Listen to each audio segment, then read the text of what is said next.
Great. So let's talk politics. Sorry, I had to do it, Andy. So thank you so much, Greg, for being here. Greg Piefer, I bet you get Pfeiffer a lot, don't you? I do. Yeah, that I won't do that to you today. We're going to talk about Shine Technologies. What an exciting company. For those of you guys who, show of hands, before you got here today, who had heard of Shine Technologies in this room? Really? Okay. All right. I am shamed that I did not know more about them. And you're with the smallest particles in the world. You're solving some of the biggest problems, and I love that. So we all need to pay more attention to this company. So when someone's not heard of you, clearly nobody in this room, but when someone's not heard of you, what's your elevator pitch when someone says, "Well, what does Shine do?" Yeah, so we're a long-term nuclear technology company, and we have aspirations to create clean energy in a way that essentially gives humans unlimited access to energy over time. But we recognize it's a hard path, and so we found ways to create commercial value along the way. And so through like multiple phases, we are able to commercialize this technology called nuclear fusion, which is the way I think humans will ultimately produce energy. There's other applications of it. Yeah. And you can build a business that's scalable and actually creating social good and creating economic return as you approach solving this problem. So that's kind of what we do. We've got applications in increasing safety in the world through imaging techniques. We've got medical applications where we're diagnosing disease and treating cancer. Next, we're going to be recycling nuclear waste, sort of cleaning up that. And it sounds like these are all different, but they're actually all on a linear path to getting to abundant energy. And it sounds so weird to say, how did you decide to get into the nuclear fusion business, right? Like you were in high school and you thought, this is what I'm going to do, right? Who was, so how is it, how do you go from, what did you study in school? STEM, heavy STEM? Yeah, and it's actually worse than that. I would say it goes back to middle school, maybe even beforehand. You were that kid. Yeah, right. Tammy's with me here, and she finds it amusing that, instead of going out to recess at times, I would literally read about particle accelerators and fusion reactors. So it's been going on for a long time. But yeah, I mean, I went, I had a heavy science curriculum, went to Brookfield Central High School near Milwaukee, and they just had excellent teachers. So got a really good head start, continued that through college, and eventually with some really inspiring professors decided to go after this dream. Right on. So this business are there other people in this business, right? Do you have competitors like another business would have? Yeah, so it depends on which sort of application you're looking at. We actually have different competitors. Our biggest application right now is producing medicine. Okay. So using the fusion reaction to produce medicine. Our biggest competitors are using really old nuclear reactors to do the same job. So 6 reactors in the world produce all of these medicines, neutron-based medicines today. 5 of them are over 60 years old. The supply chain's regularly shorted. There's no significant production in North America. Okay. And so we have those competitors. We also have competitors, longer term in the fusion world in general. Other people doing nuclear fusion, for example, are going right after the Holy Grail. So everybody thinks this multi-trillion-dollar total addressable market's like super exciting, and of course it is. But if it costs you, more trillions of dollars than that to produce the energy, it's really not that exciting. Right. And so, for us, we think scaling and getting good at it and practicing over time is the only way to do cost-effective fusion. But a number of people are going straight for fusion energy, and I just think it's going to take a long time, and frankly, people are going to have to practice a lot before it becomes cost-effective. Yeah. No. So I think the energy part is what people were probably hearing about, right? Yeah. So there was a significant breakthrough end of the year last year, was it? Out at Livermore? Or yeah. Can you tell us a little bit about that day, right? That breakthrough and what that proposes? Yeah, so a couple of things, and I have a bit of a unique perspective on the breakthrough, which I'll put in quotes. So they achieved what's called scientific break-even, which is, it took decades, and I don't want to minimize the scientific accomplishment. Very, very good. They built this machine to do this, and it achieved scientific break-even. Now, the reason I put breakthrough in quotes was it wasn't like they found a way to turn a knob and make it work. Right, this was steady incremental progress over a long period of time, and they finally crossed the threshold. Okay. So it was really a step forward. the reason I'm a little bit jaded about it is the way it was communicated was sort of like, okay, we've cracked the code. We now know how to make more energy from fusion than we can put into it. And they reported that they put like 2 megajoules into this target and got 3 megajoules out. But if you look on an all-in basis, like how much electricity did it take to create the shot? It's probably more like 300 to 400 megajoules to get 3 out. And it was electricity in and heat out. So if you had to convert that heat back to electricity, it's probably like 1 megajoule. So there's some creative accounting in the breakthrough. Yeah, right. So there's a long way to go, I guess, is the point, but it still is meaningful progress. Right. Yeah. So I'm sure you guys all know what megajoules are too, right? Lying, you're all lying. So I mean, and that's the holy grail, right? That's where everybody hopes to be and to go, is at the sort of Jetsons stuff. Yeah. I mean, so fusion. So some people want it to help with decarbonization, and I think ultimately it will do that. But I'm not sure it's going to arrive in time to help with like our 2040 sort of goals. But what it really is about to me is the way humans it's going to increase access to energy. So fusion fuel is essentially unlimited. It has 10 million times as much energy per unit mass or per gram or per kilogram as like oil. Okay. 100 million times more energy than coal. And so and the fuel is relatively abundant. When you look at the universe, it's the way it lights itself, right?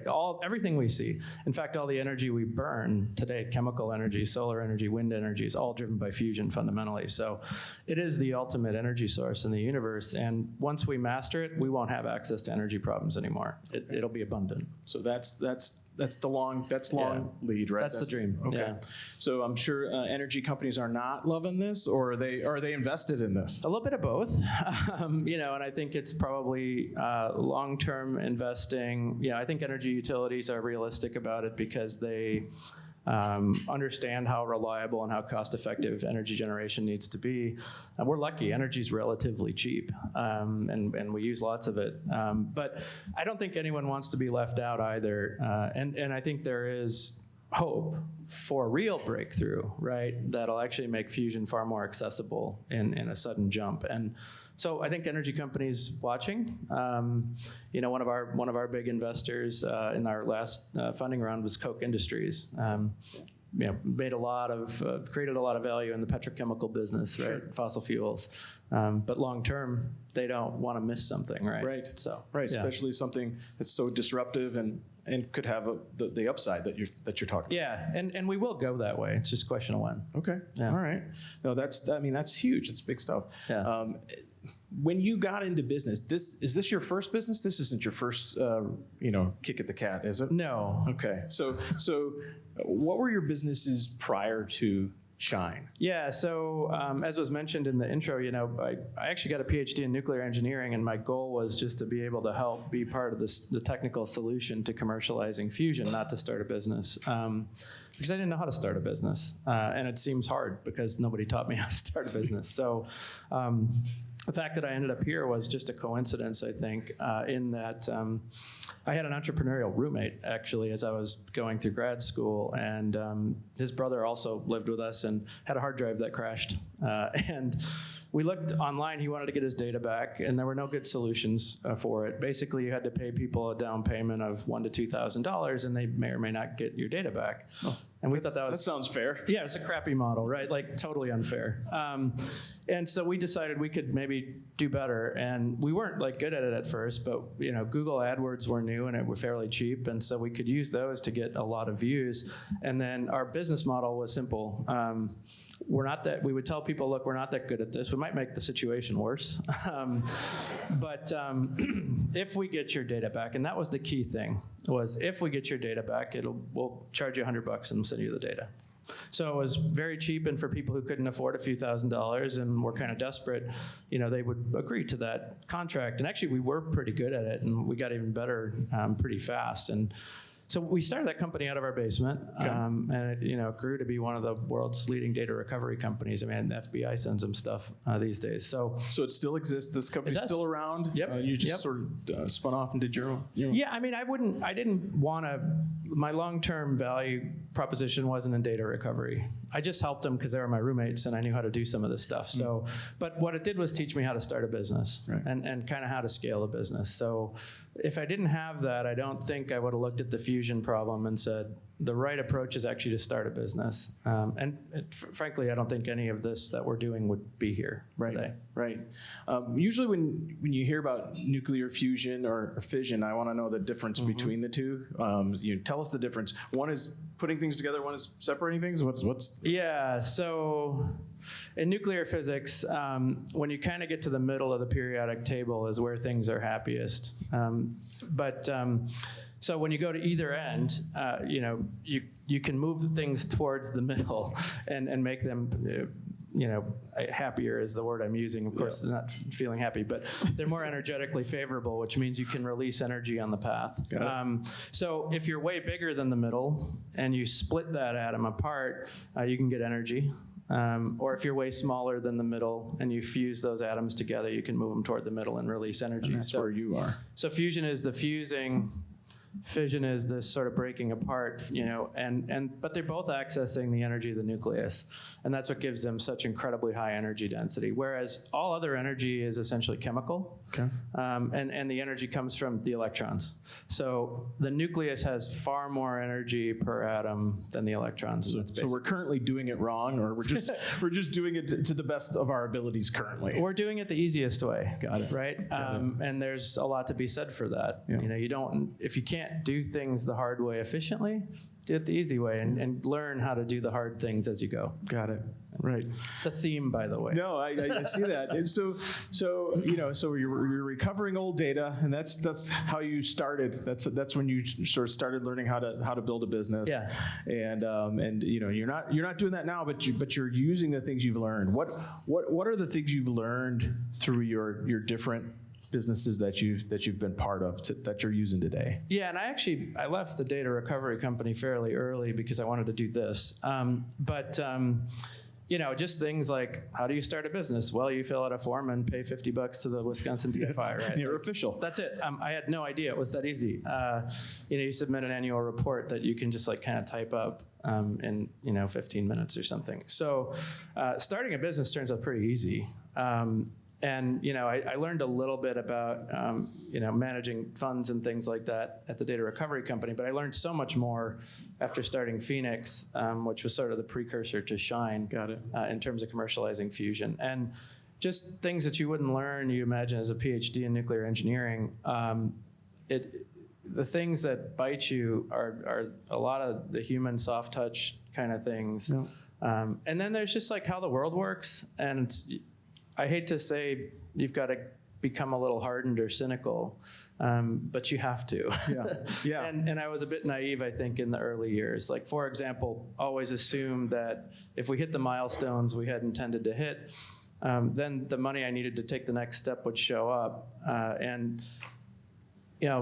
That's true if you position the company well, right. And has been true if you position the company well. But if you run yourself out of money, for example, and hitting those milestones, and then you show up with your hand out, everyone's like, well, I don't want to invest in you. You ran your company out of money. Clearly, you don't know what you're doing. So, sure, you accomplish your milestones. But those sort of things where you kind of learn what people like and what people trust, and frankly, just the management skills they want to see in running a business. It's more than just being a visionary.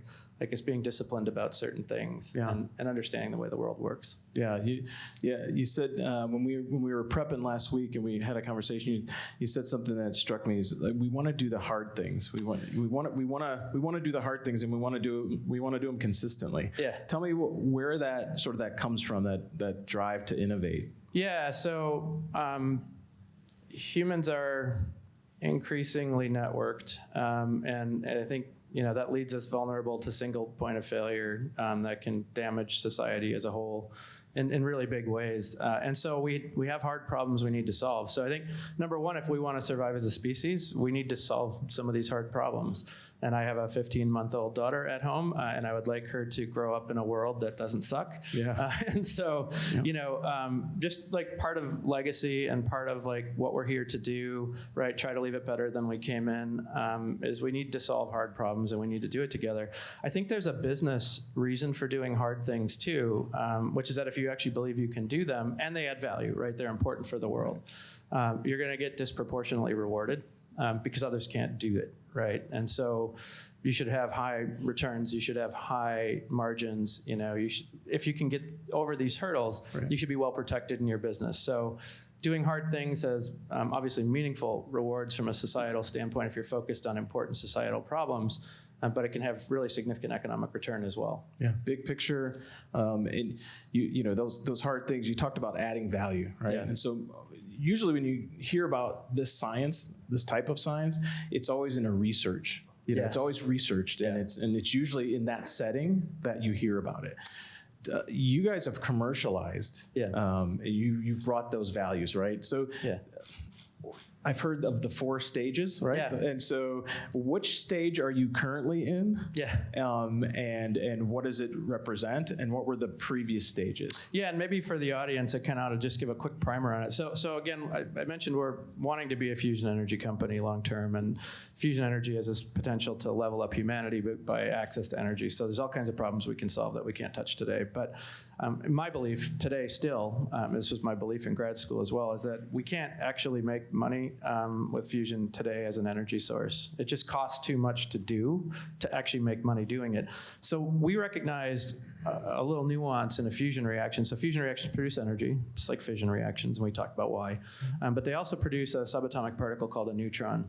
And the neutron has value. And depending on how you apply it, it can have a lot of value. So far more value per reaction than the energy from fusion. So our first markets, phase 1, were to say, where can we get paid the most per neutron?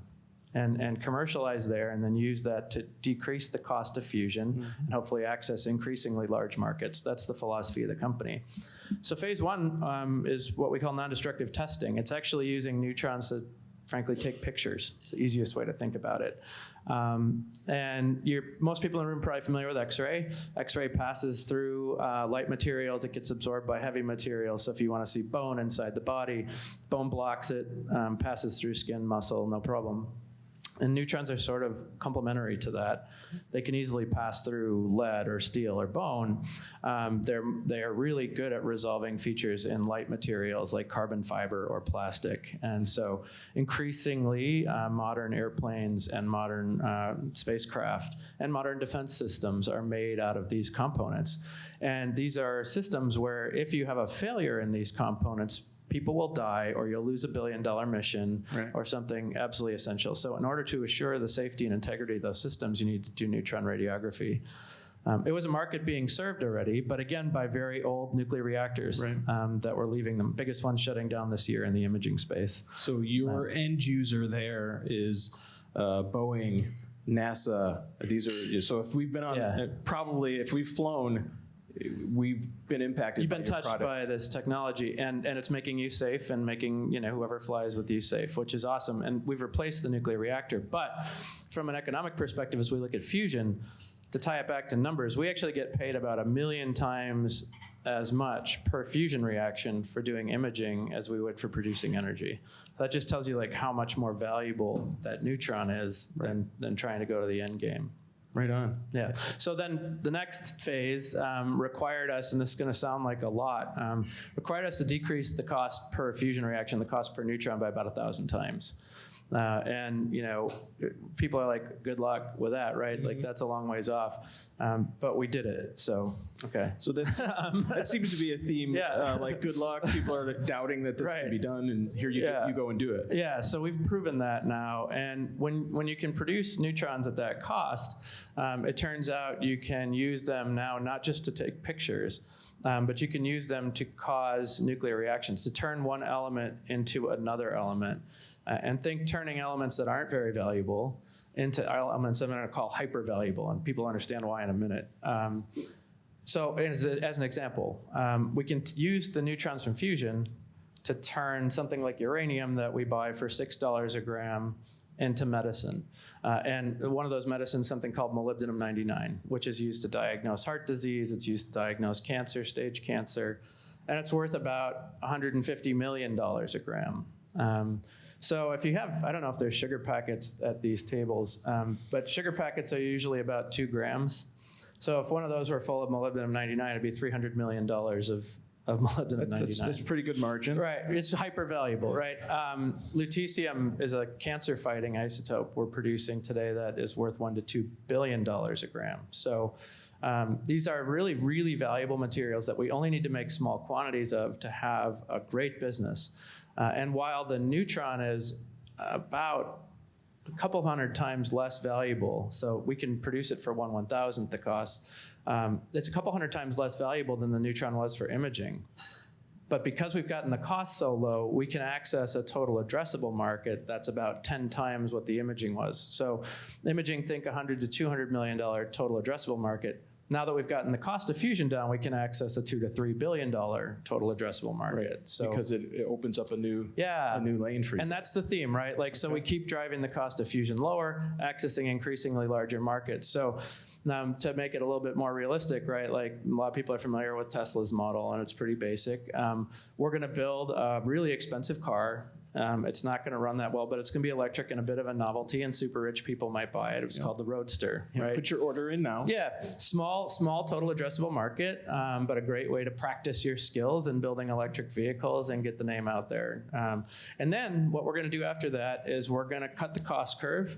We're going to create a car we're going to call the Model S and Model X, and it's going to increase our total addressable market by a factor of 10. Yeah. But our cost is going to have gone down because we've gotten better at this, and so now we can make money there as well. Yeah. And then we're going to do that again, right, and make an even more accessible car in the Model 3 and the Model Y, right? And I think they plan to do it yet again, right? So their goal is to get lower and lower cost, more and more efficient at building cars, and access larger and larger markets. Right. And that's exactly what we're doing in Fusion. And all the while building brand equity. Yeah, and inviting investment. And adding real social value, like access to medicine is a big deal, and adding real economic value, yeah. Well, it doesn't sound like mad. You're not a mad scientist. Depends on the day, I suppose. It doesn't sound like you're all that mad. It sounds like you're making a lot of sense. I was told there would be no math, by the way, today. That is not. I didn't make that promise. This is not turning out. This is not going my way. So you are not the only mad scientist in the building. However, you have attracted some followers that are also visionaries, and now are employees and part of your team. Yeah. Talk about your team a little bit, and who's it constructed of. Talk about the sort of the jumps in numbers, et cetera. Yeah, so we're trying to do really hard stuff, like I mentioned, and we're doing things that, frankly, no startup company ever has done before. We're about to finish the NRC's review of our operating license for the medical isotope plant. To my knowledge, no startup company's ever come this far with the NRC before. And the last time a facility like this was licensed in the United States at all was in the 1960s. So, it's really, really hard what we're doing, and very few people in the world can do it cost effectively, if any, other than us. So when you have those kind of problems and you go to work with those, kind of go to bed with those kind of problems, it's tough, right? It's tough to live like that. What makes it doable is having an amazing team and having amazing humans that are helping you solve the problem every day. Nothing gives me more joy than hiring somebody who's better than me at their job, right? Like, even if I applied myself 100%, I know that person's better than me at that, right? And so we've been able to attract that type of talent. We've got a team that I know I can just give problems to, and they'll run with them and solve them. And it makes this really big visionary thing I want to do seem achievable, right? And that's what's awesome. One of them, actually 2 of them are here today. Todd's been a long partner of mine in this business, and he was brought in the company when I just needed a strategist, right? Somebody I could just get ideas and discuss how to win the game. And Todd's been awesome there. Tammy's just phenomenal at her job. She's a big player in our marketing and comms team, which is, as you can imagine, extremely important for our business. Make it make sense. Yeah, right. And get it out there, right? So it's just people like that. We've attracted a team of about 400 people, and we're vertically integrated too. So as we build high-tech systems in fusion and in nuclear, it was really important that we learn how to do that ourselves, because actually the current nuclear industry, and it's a longer conversation, conversation maybe is broken. Yeah. In much the same way the space industry was broken prior to SpaceX, et cetera. So it's the humans that make it go. It's not the technology or anything else, especially over a long term. It's been rewarding to build a team. So you are headquartered in Janesville. I understand you've got a footprint in Fitchburg. Yeah. And a bit of a global footprint. Tell us about, sort of what do you have in Fitchburg and what's over in the Netherlands? Yeah, so we think long term.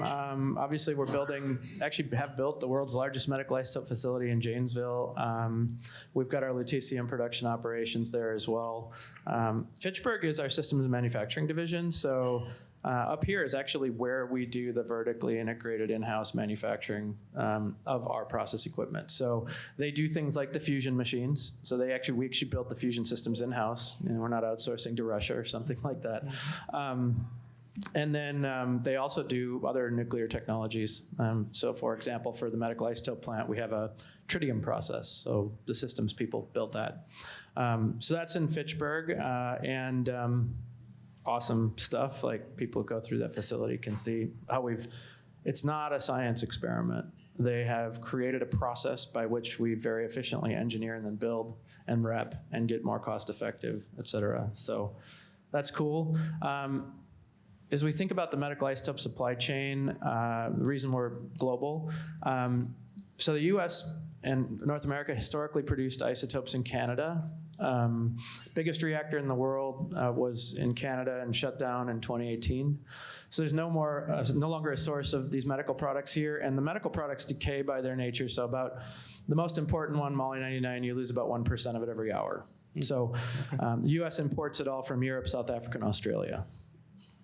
Okay, so that's inefficient. Get it here. Yep. And so on good days, we lose a third of it. On bad days, we don't get any. And patients don't get the important life-saving treatments they need. So we built here to replace that capacity. There's a huge tailwind for share acquisition here, but patients need it, which is really the reason. We look at where the landscape is going. The largest producer in the world today will be number one when we're up, but right now they're number one. Okay. And that reactor is expected to go offline around 2026. Okay. And Europe is going to go through a similar supply crisis. So we're on the ground in Europe right now, already going through the licensing process to replicate what we've done in Janesville to make sure European patients have what they need. Got it. And that our business can scale. Got it. Got to get ahead of that. Yeah. That's awesome. So you, the singular mad scientists, have attracted all these other mad scientists to do these wonderful things. That's awesome. And so tell me a little bit about like where you get your talent. Where does talent come from for you guys? Where do you recruit? Yeah, so talent pretty much comes from around the country. We do get some global talent coming in, although it can be harder to, depending on where they come from, can be harder to hire people just because of the government doesn't let us, because we're nuclear sensitive technology sometimes. But we actually would love to hire more people from out of the country. But mostly nationwide, we're an attraction. I think people in the nuclear space who have honed their skills to those abilities, like it's one of the few places you can go and actually build a thing that's going to really provide value for humanity, like in a short period of time. So I think that's really compelling and has allowed us to draw a lot of really good talent.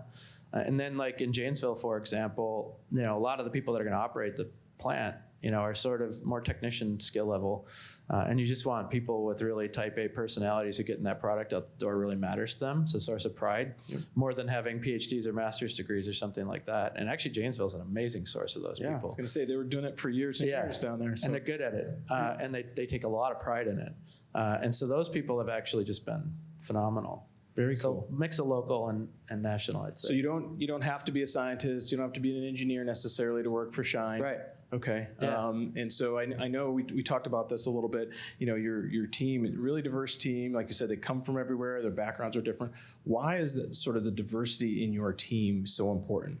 Yeah, I mean, I'll turn it to the data for that. There are countless studies that show that diverse teams innovate better. Diverse teams create more value over time. That ability to talk about a wide range of experiences and bring sort of there's a lot going on in the world, right? Like if you got a team that's like a delta function, it's math. If you got a team that's very like narrow in its experience, you're not going to be able to draw on all the experiences of humanity, right? And so fundamentally, it's a really simple concept. You are solving hard problems. You want to access the very best talent in the world. That talent comes from everywhere. Why would you rule out a certain set of the population? Unfortunately, the way society has just evolved, we don't have access to that whole group. And so we have to do things to reach out and try to increase that access. And so, DEI as an initiative at Shine, as you know, something I care a lot about because it's actually going to make our company more competitive in the long term. It's going to make it a more fun place to work. It just feels better. Yeah. And it's accessing the full suite of what humanity has to offer. Right. No, I love when you talk about it because, there's sort of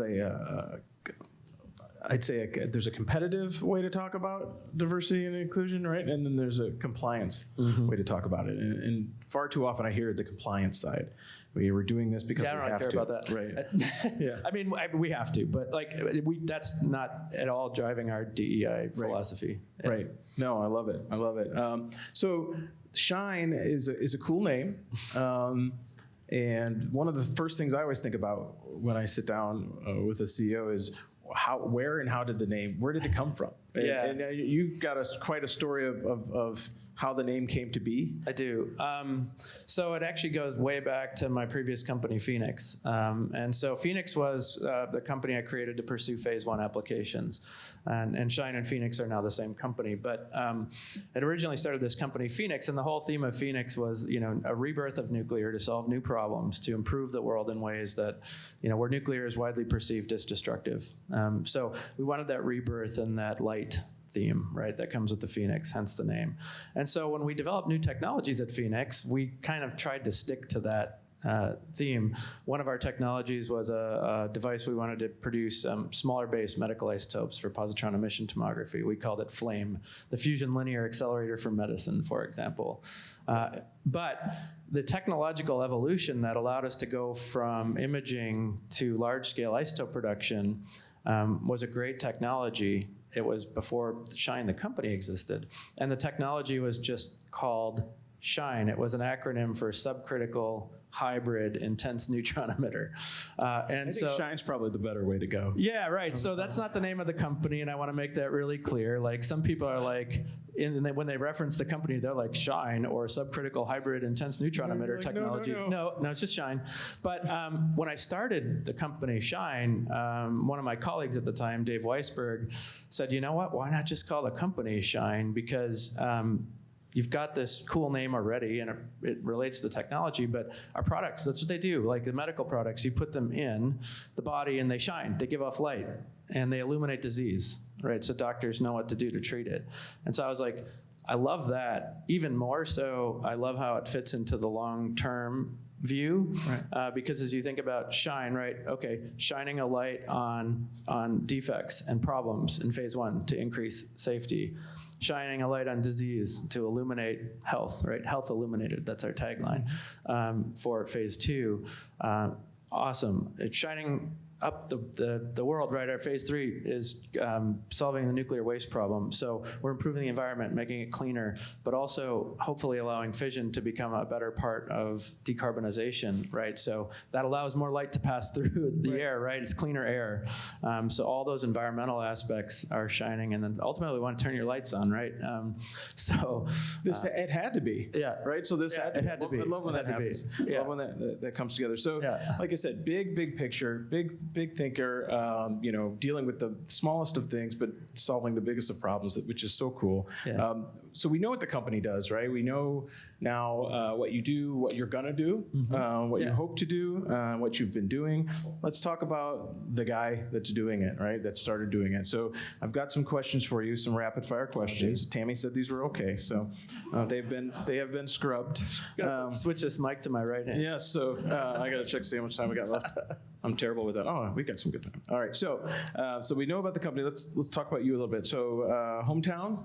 Brookfield. Okay. Oh, and we are going to rapid fire. You were just, all right. Favorite subjects in school? Physics, chemistry.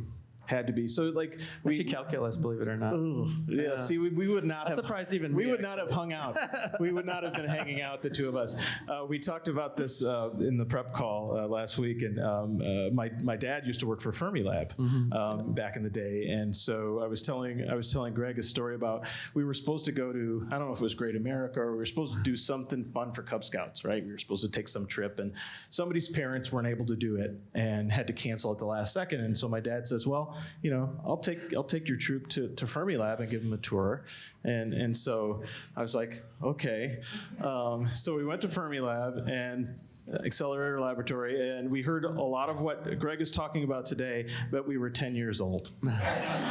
And the guys, to a person, they all said to me, dude, your dad sucks.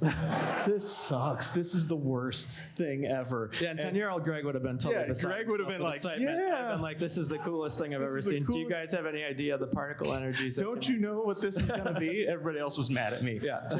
Terrible thing. When you're not working, right? So what's your favorite way to spend a day off? Are there days off? You know, my wife and I are fortunate enough. We live on the Rock River with access to the lake, and so I like to be out in the sun in the summertime. Obviously, this isn't a good time of year for it. I don't ever really take like whole days off. I used to do CrossFit, which was one of my favorite stress management techniques. Yep. Now that I've got a baby at home, I don't do that as much, but. You know, just trying to do things to like take care of myself in ways where maybe I'm not able to do that at work is really important to me. So, you know, that's kind of there. I would love to get some hobbies again, but there's just no time right now. Yeah, you're all in. Yeah. You got stuff. You got stuff to do. Yeah. So what was a hobby? Like when you think back before this took off like it has, what did you used to like to do? I really miss building things. And in the early days of the company, I built everything. I even did like all the wiring in the buildings because we couldn't afford contractors. So I looked up the codes. I was like, here's how you make it compliant, and did it, right? And you know, that's not probably legit, but that's how we did it back then. And it was actually done, I think, better than the codes in almost all cases. But it probably has.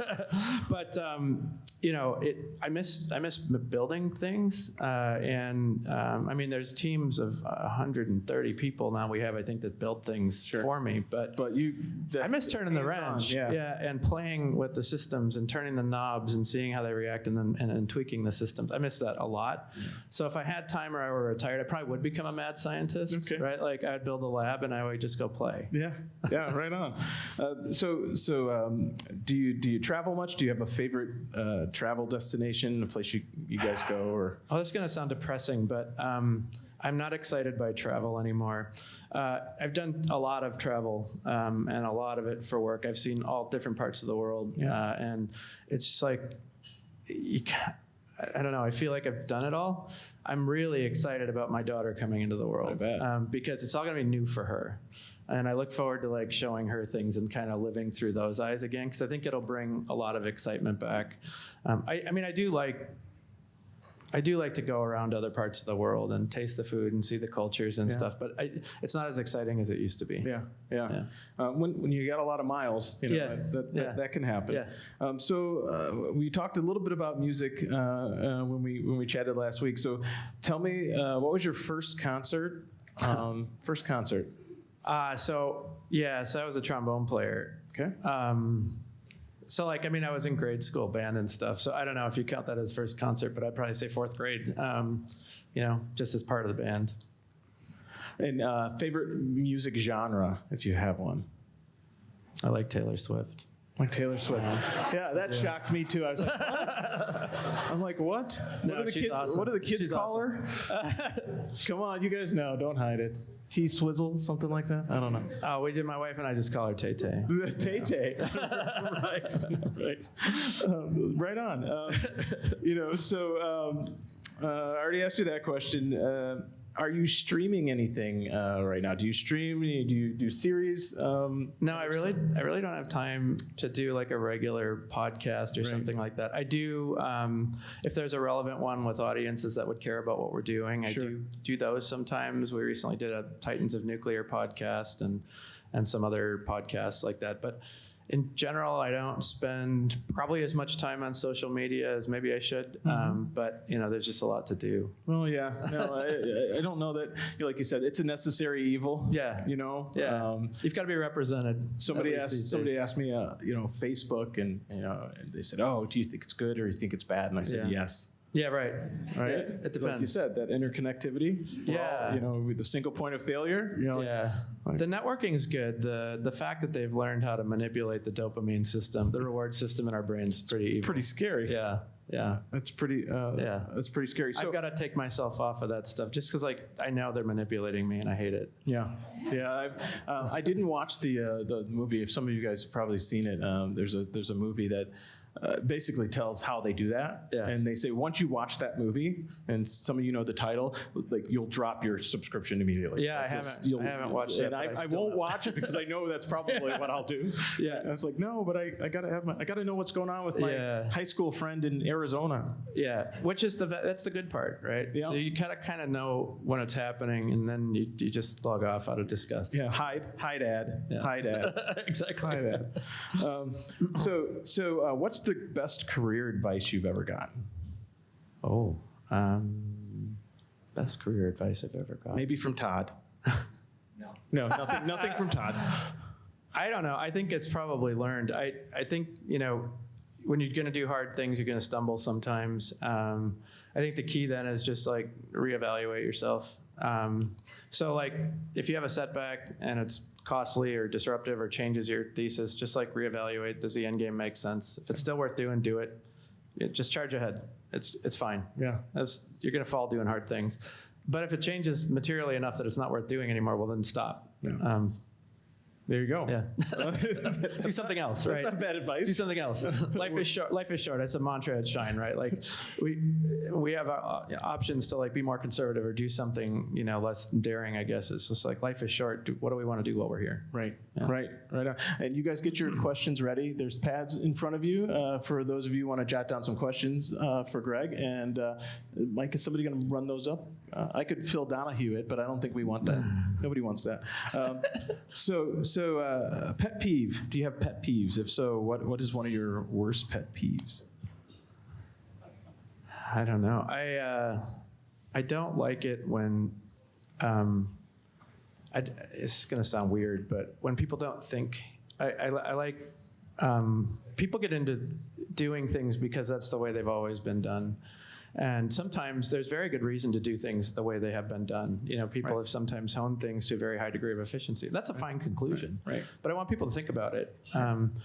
If they're just in a habit, and especially when you're trying to do new things like we are, right? And someone tells me I have to do, one of the worst things that happened to me as a CEO, and I've learned to deal with this since, is we're in the nuclear space, and I would have people come and tell me, the NRC says you got to do it this way. And I was that doesn't make sense. They're doesn't matter, the NRC says you have to do it. And then I would say, okay, I understand that you believe that. Please show me the regulation that says that. And invariably, they'd come back the next day and say, there's no such regulation. And she's like, you didn't think. Yes. So status quo is not a friend. Not a friend. Not a friend. No. So as we were talking last week, and between now and then, you guys are like a 20-year startup, a 20-year-old startup. Almost, yeah. 2005 is when Phoenix was founded. In 2010, Shine. So it kind of feels like, and there's something about that mentality. Is startup a time frame? Is that a longitudinal thing, or is that a mindset? I think there's a culture associated with startups that is a mindset that is important for a company like ours to keep, in the sense that it means you're not viable as a going concern without raising money.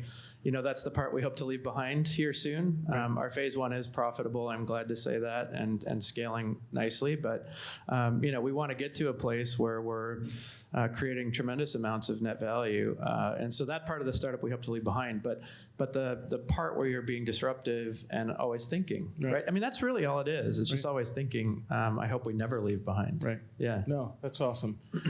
So we've got some questions from the audience, and I'm sure some people are scribbling as we speak. Why Janesville is a question. That's the shortest question in the history of questions, by the way. Why Janesville? 2 words. It is not the first time I've been asked that question. So we were, when I started Shine, we needed help. It was a really audacious plan, and we were absolutely a startup. We had not proven the technology, we had not proven that customers wanted to buy our product, and we hadn't proven that there was regulatory feasibility. And so, but it was cool, and people understood the impact. So we were recruited heavily by a number of states. So we did a nationwide search for where we would build this isotope plant, looking for the best combination of a whole bunch of things. And economics mattered too. So Wisconsin was really aggressive because of our association with the university. At the time, our association with the Mortgage Institute for Research. Wisconsin tried really hard to keep us here. And so they won that battle because they knew us and they were more aggressive. Right. And then within Wisconsin, it boiled down to 3 sites. And Janesville ended up winning. So there's the economic incentives were basically equal site to site. They knew what each other were offering. And made sure they were competitive. At the end of the day, though, Janesville had this attitude, and it was a city that was struggling and maybe even pondering its own existence at the time. Because you've got the downturn in the auto industry. Yeah, so they were, it was a GM town, and almost all the work was tied to the GM plant, whether it be directly people working for GM or the ancillary businesses that fed GM. It was a huge percentage of their workforce. I think they went to like 30-40% unemployment when GM shut the doors. So, and a lot of these auto towns have just disappeared, right? They just shut down as cities. They could no longer viably function. So Janesville was really aggressive and really didn't want to die. And their economic development people were awesome. Like, you could tell they were like, this is hard and we're going to fix it and we're going to be visionary and we're going to charge forward. And I just felt like so much kinship with that. It felt really good and a natural fit. The other thing Janesville did that the others didn't do as well was just people from the community called me up and said, we want you here. Like, people who had been in the city for a long time. And just as one example, Paul Ryan, who was in Congress at the time, I think he was chairman of Ways and Means, called me up and he said, hi, Greg, my name is Paul Ryan. I'm a citizen of Janesville. I just want you to know we really want you here. I didn't know Paul at the time, and I was just like, wait, who did you just say you were? And he's some guy named Ryan just called. I'm like, are you like the Paul Ryan? And he's like, well, I just wanted to call as a citizen, and I want you to know, we really, really want you here. And I was like, well, gee, thanks. I appreciate the call, So it was stuff like that where people who were legendary within the city that have been awesome contributors to the state overall, wanted us. And when you're a nuclear technology company, and the word nuclear scares people, having that support, at least at the influencer level, was important. Yeah. No, that makes complete sense. And we said no politics, but hey, Paul Ryan called him. He called him. He called him. That happened. That was real. So here's a question: how do you clean up nuclear waste? There's probably a long answer to that, but I'll go for a short answer.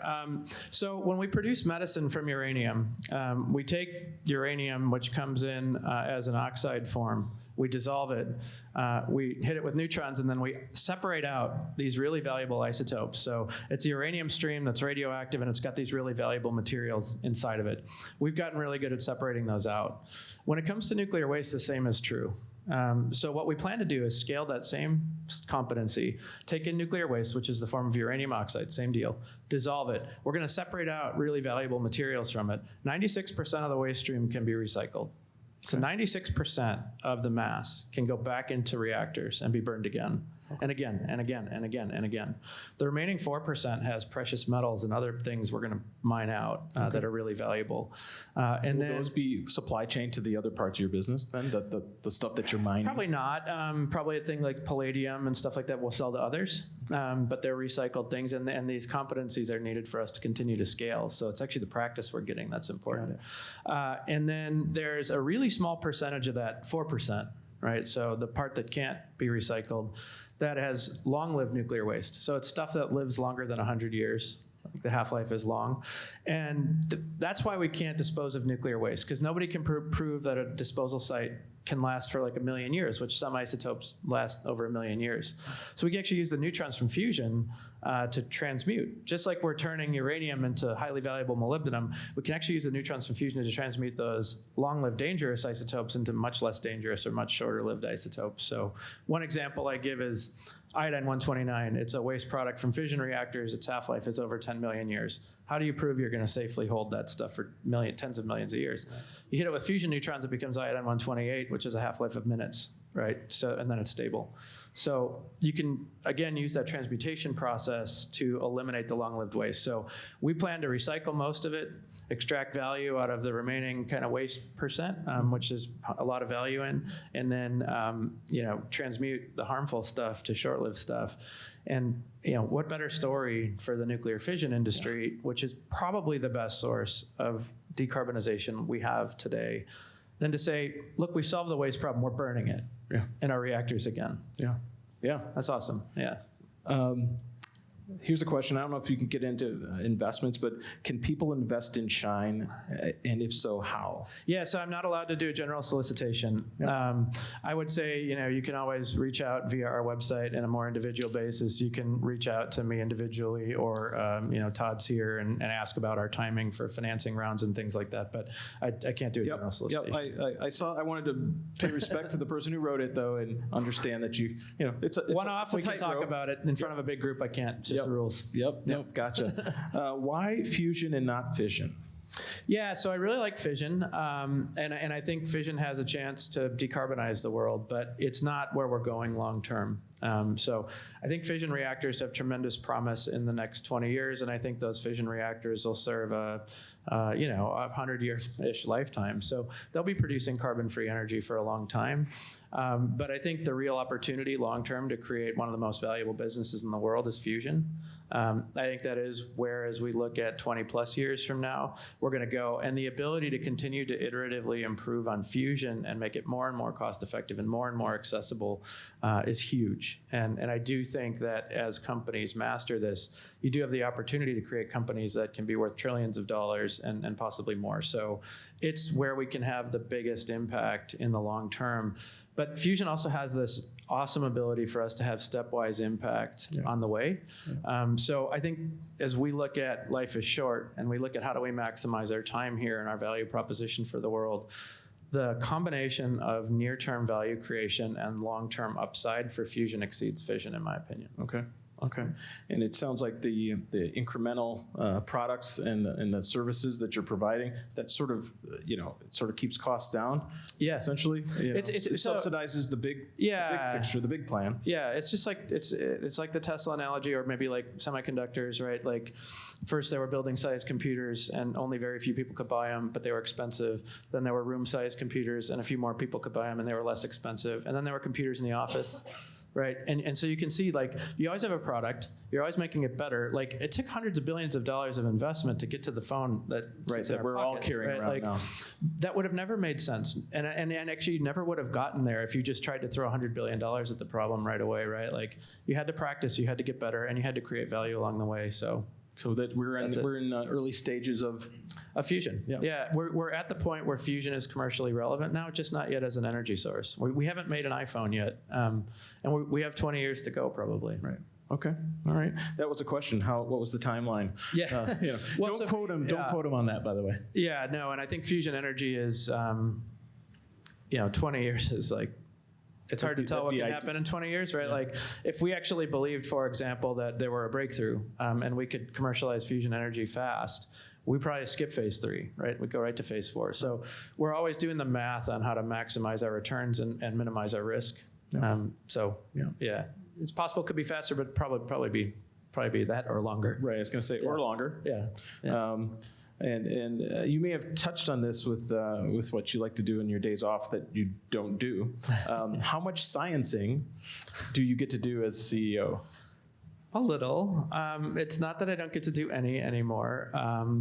We launched our therapeutics division. I was sort of core in developing the foundational technologies that gave us an advantage.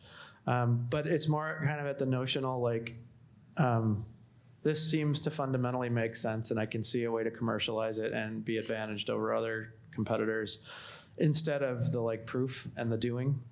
So I get to be conceptual, Yeah. I guess is the way to say It's it. a different competition. It's a different way to compete. But it's fun because it brings you back and it brings you closer to the people doing the work. And you really get to kind of interact with those minds, and that's a lot of fun. So I get to do a little. Yeah. Cool. I just looked at the time. Somebody should have been keeping me on time because this is just too interesting. And I looked, 9:02. All right, so this is the last question. Tell us about, no, that's too open-ended. That can't be the last question. How many accelerators are there in Wisconsin these days? Oh, geez. I don't know, because accelerators range, from small X-ray sources to, Fermilab, right? Yeah. Which is sort of the other end of the spectrum. So if you were to ask how many accelerators there are in Wisconsin, I'd say there's hundreds of them, but they're at least, but most of them are small. Yeah. The X-ray tube at your dentist is an accelerator, right? Yep. So when you talk about the fusion-based systems that we're using, we're the only ones who have those in Wisconsin today. Yep. We've sold others around the world for different purposes. For example, they're used to ensure the integrity of nuclear fuel for fission reactors by GE and by Westinghouse. There's companies that use them to validate detectors for nuclear fission reactors like Ultra in the United Kingdom. But in Wisconsin, we have the only fusion systems that we've built. Right on. Yeah. Well, thank you so much. This has been a blast. Yeah. And I'm even okay with the math. And we should do this again. Yeah. When phase 3 is complete. Awesome. All right. This was fun, and I appreciate the chance to talk to you all. I hope you found it interesting. Thank you.